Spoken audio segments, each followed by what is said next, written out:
Bismillahirrahmanirrahim. Assalamu alaikum dear viewers. This is Sir Saud and you are watching my YouTube channel Saud Solutions. Student, आज के video lecture में second year mathematics का model paper है 2023 और sequel part करेंगे। और section B हमारा चल रहा था शॉर्ट क्वेश्चन आंसर्स का। क्वेश्चन नंबर 2 का 10th पार्ट आज सॉल्व करेंगे।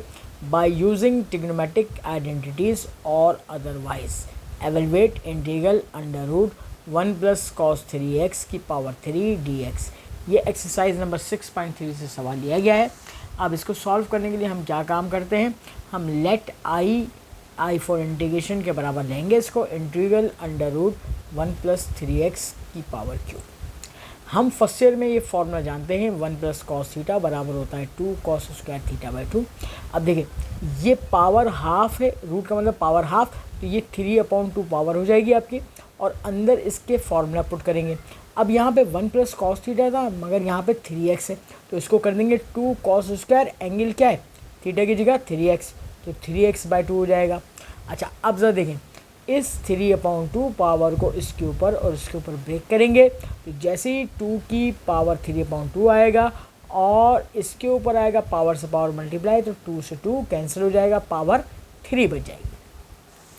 मैट्रिक क्लास में हम ये बात जानते हैं कि हमने ये पढ़ा था कि किसी भी बेस की पावर अगर 3/2 आ जाए तो उसको सॉल्व करने का आसान तरीका ये होता है कि उस बेस को एक दफ़ा लिखो और उसी बेस को मल्टीप्लाई में रूट में लिख दो, तो ये 3/2 पावर सॉल्व हो गई आपकी। तो i = 2√2 हो जाएगा, integral sine cos cube 3x/2 dx। इसके बाद देखिएगा हम इसको सॉल्व करते हैं, तो पावर 3 को ब्रेक करेंगे, cos square 3x/2 multiply by cos की पावर 3x1 3x/2 dx। अब कॉस स्क्वायर को हम मैट्रिक के रिलेशन से चेंज करेंगे, 1 माइनस साइन स्क्वायर 3x/2। अब देखें 2√2 इंटीग्रल साइन, ये वाली टर्म और ये वाली, इन दोनों से बारी बारी मल्टीप्लाई होकर डिस्ट्रीब्यूट हो जाएगी। इन द नेक्स्ट स्टेप हम देखते हैं कैसे डिस्ट्रीब्यूट होगी। देखिए i = 2√2 integral sine cos 3x/2 dx minus 2√2 integral sine sine square 3x/2 multiply, यहाँ पे जगह नहीं तो इसके साथ ही लिखा है, कॉस 3x/2 dx। ये इसके साथ का हिस्सा है। अब देखें बॉक्स एंगल क्या है यहाँ पे 3x/2, इसका डेरिवेटिव लेंगे तो क्या बनेगा 3/2। तो आप क्या करेंगे 3/2 से यहाँ पर डिवाइड भी करेंगे और मल्टीप्लाई भी करेंगे, क्योंकि हमारे पास बॉक्स एंगल का डेरिवेटिव बराबर में मल्टीप्लाई में होना चाहिए, इसलिए यहाँ पर बैलेंस करने के लिए डिवाइड किया, यहाँ पर मल्टीप्लाई किया, और ये पूरी एक लाइन होगी स्टूडेंट्स। तो यहाँ देखिए, यहाँ पे डिवाइड किया मल्टीप्लाई किया, माइनस यहाँ पे डिवाइड किया मल्टीप्लाई किया। अच्छा अब ज़रा और से देखिए, ये वाला 2 ऊपर रिवर्स मल्टीप्लाई होगा, 2 2 4 √2/3 हो जाएगा, और कॉस का इंटीग्रल साइन हो जाएगा साइन 3x/2 माइनस, अच्छा ये 2 2 4 हो जाएगा, 4 √2/3 हो जाएगा। यहाँ पे फंक्शन पावर के साथ मौजूद है, बराबर में कंप्लीट डेरिवेटिव मौजूद है। तो बेसिक फार्मूला नंबर 1 में हमने पढ़ा था, पावर में 1 का इजाफा होता है उससे डिवाइड होता है। पावर यहाँ पे क्या है 2, तो 2 + 3 हो जाएगी और 3 से डिवाइड करेंगे। ये वाला नीचे वाला 3 इस 3 से मल्टीप्लाई होगा तो 3 3 9 हो जाएगा। तो इंटीग्रेशन का आंसर हो जाएगा 4 √2/3 sine 3x/2 minus 4 √2/9 sine cube 3x/2 plus c। ये आपका फाइनल आंसर हो गया। अगला सवाल 11वां पार्ट एक्सरसाइज नंबर 7.1 से लिया गया है। Find the equation of the circle concentric with the circle x² + y² + 6x - 10y + 33 = 0 and touching the line, एक लाइन को टच कर रहा है सर्किल y = 0 के बराबर। अब हम नेक्स्ट पेज पर इसकी डायग्राम को ड्रॉ करेंगे और समझकर इसको सवाल को सॉल्व करने की कोशिश करेंगे।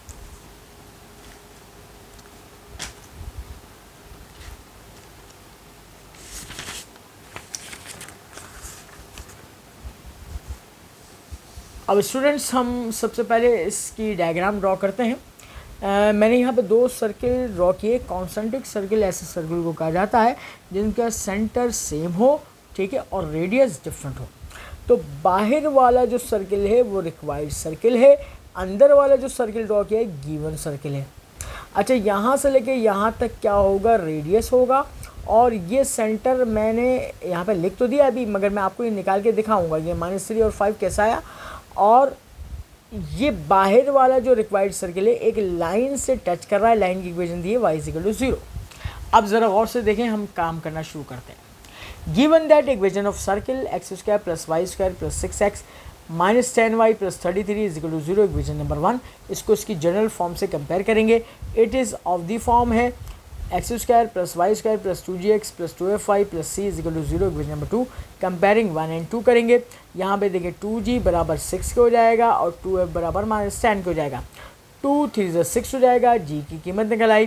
2 5 10 हो जाएगा, f की कीमत -5 निकल आएगी। c को निकालने का फ़ायदा नहीं है, मगर मैंने c को सिर्फ ऐसे निकाल के शो कर दिया, मगर इसका कोई ज़्यादा इस्तेमाल नहीं होगा। अच्छा, अब देखें, सेंटर का फॉर्मूला होता है -g - f। आप इन दोनों वैल्यूज़ को माइनस से मल्टीप्लाई करके लिख दें, और वही देखें मैंने डायग्राम में पहले से कैलकुलेट करके लिख दिया था। अच्छा, अब देखें, आपको सेंटर पता चल गया। अब सिर्फ रेडियस बाकी है, और रेडियस के लिए आप वर्किंग करेंगे। अब यहाँ लिखेंगे according to given condition the required circle touches the given line y=0। अब दोस्तों आप यह देखिए, y=0 कौन सी लाइन की इक्वेशन होती है, वो एक्स एक्सिस की, और एक्स एक्सिस इसका मतलब यह है कि सर्किल जो है वो एक्स एक्सिस से टच कर रहा है।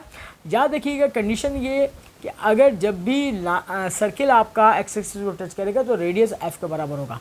तो एफ की वैल्यू क्या है, यहाँ पर -5 है, मगर यहाँ पे प्लस लेंगे। इसकी वजह ये है कि रेडियस जो है always be a positive quantity, क्योंकि डिस्टेंस है। Using standard equation of circle x - h का होल स्क्वायर + y - k का होल स्क्वायर = r² होगा। h के ये आपके पास -35 होगा, और r आ गया है, यहाँ पर रिप्लेस कर दीजिए। x + 3 का स्क्वायर प्लस y - 5 का स्क्वायर = 5 का स्क्वायर हो जाएगा। अब हम इसको सिम्प्लीफाई करते हैं। यहाँ पे a + b का होल स्क्वायर वाले फॉर्मूले से ब्रेक होगा, यहाँ पे a - b का होल स्क्वायर वाले फॉर्मूले से ब्रेक होगा। अब देखते हैं, देखें यहाँ पे सिम्प्लीफाई किया, x² + 6x + 9 + y² - 10y + 25 = 25, 25 से 25 कैंसिल हो गया।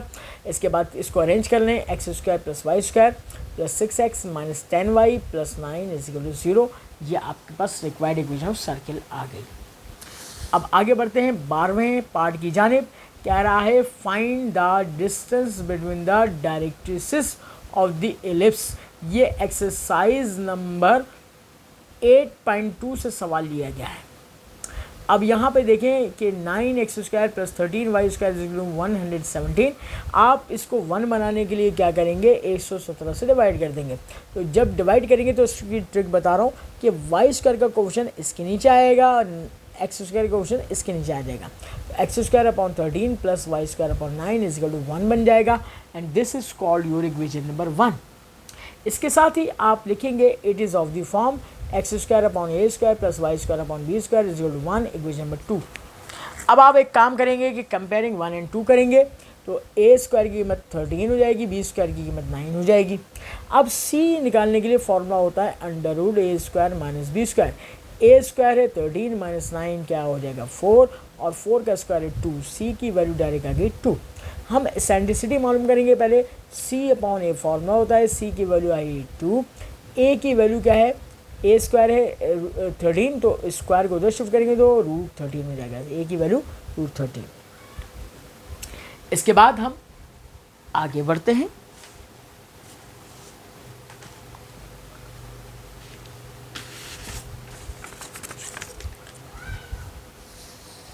अब यूजिंग डिस्टेंस बिटवीन डायरेक्ट्रिसेस का फॉर्मूला इस्तेमाल करेंगे। मॉडुलस 2a/e फॉर एसेंट्रिसिटी के बराबर है। आप 2 लिखेंगे, मल्टीप्लाई बाय a की वैल्यू है √13, और डिवाइड करेंगे। एसेंट्रिसिटी हम निकाली है अभी 2/√13, 2 से 2 कैंसिल, तो ये बन गया √13 डिवाइडेड बाय 1/√13। ये रिवर्स मल्टीप्लाई हो जाएगा, तो √13 मल्टीप्लाई बाय √13, दो एक जैसे रूट मल्टीप्लाई होते हैं तो कैंसिल आउट हो जाएगा, सिर्फ 13 आ जाएगा, और डिस्टेंस बिटवीन डायरेक्ट्रिसेस क्या हो जाएगा 13 यूनिट्स आ जाएगा और यही आपके पास रिक्वायर्ड आंसर होगा। 13वें पार्ट की जानिब बढ़ते हैं। Find the eccentricity of the hyperbola. Hyperbola की एसेंट्रिसिटी मालूम करनी है। ये आपके पास एक्सरसाइज नंबर 8.3 का सवाल है। Whose latus rectum is double the transverse axis, transverse axis के बराबर है। तो देखिए ई मालूम करना है, डेटा बना लिया मैंने। According to condition latus rectum is equal to twice of transverse axis. Latus rectum का फॉर्मूला आप पुट करेंगे, modulus 2b² is equal to twice of transverse axis का मॉडुलस 2a के बराबर है। मॉड को ख़त्म कर दीजिएगा तो ये 2b² बन गया is equal to 2 multiply by 2a। 2 से 2 कैंसिल हो गया, a क्रॉस मल्टीप्लाई करेंगे तो b² is equal to twice of a² बन जाएगा। This is called your equation number 1 बन जाएगा। अब आप आगे बढ़ते हैं। Using b² is equal to a² into e² minus 1 equation number 2 होता है। ये हमारे पास हाइपरबोला का एक रिलेशन होता है जो हम इस्तेमाल करेंगे एसेंट्रिसिटी मालूम करने के लिए। इक्वेटिंग करेंगे 1 एंड 2 को, 2a² is equal to a² into e² minus 1। a² से a² cancel, 2 is equal to e² minus 1। बेटा -1 को जब इधर शिफ्ट करेंगे प्लस का हो जाएगा, 2 + 1 3 हो जाएगा तो e² की वैल्यू आ जाएगी 3। हमें e मालूम करना है, स्क्वायर उधर जाके स्क्वायर रूट बन जाएगा तो एसेंट्रिसिटी हो जाएगी √3 के बराबर। ये हमारा फाइनल आंसर आ गया है। इसके बाद 14th पार्ट की जानिब बढ़ते हैं। क्वेश्चन नंबर 2 के evaluate the following scalar taper product. ये एक्सरसाइज नंबर 9.6 से लिया गया है।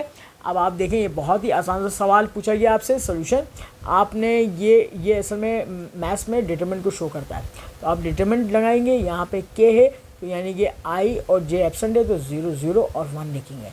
यहाँ पे i का कोफिशिएंट 3 हो जाएगा, j का 2 हो जाएगा, यहाँ पे k नहीं है एब्सेंट है 0 हो जाएगा। यहाँ पे ij मौजूद है, i का कोफिशिएंट 1 आ गया, j का कोफिशिएंट 1 आ गया, एब्सेंट k है तो यहाँ पे 0 आ जाएगा। एक्सपेंडिंग फॉर r1 कर दें। आपने फर्स्ट ईयर में जो है डिटरमिनेंट को एक्सपेंड करना सीखा है। रॉ 1 से पहला प्लस फिर माइनस फिर प्लस तो यहाँ पे 0 - 0 + 1 हो जाएगा। ये रॉ डिलीट करेंगे बेटा, ये कॉलम 3 × 3 - 2 हो जाएगा, 3 - 2 1 हो जाएगा। इसका आंसर क्या आ जाएगा 1 के बराबर आ जाएगा। तो बेटा इसके साथ ही हम आज का अपना वीडियो लेक्चर यहीं पर एंड करते हैं। मज़ीद नए सवाल के सोल्यूशन को जानने के लिए देखते रहेगा सोल्यूशंस। इसको सब्सक्राइब करना ना भूलिएगा, बेल आइकन का बटन भी दबाइएगा, अपने दोस्तों के साथ शेयर करें, लाइक करें। अपना बहुत ख्याल रखिएगा। अल्लाह हाफिज़।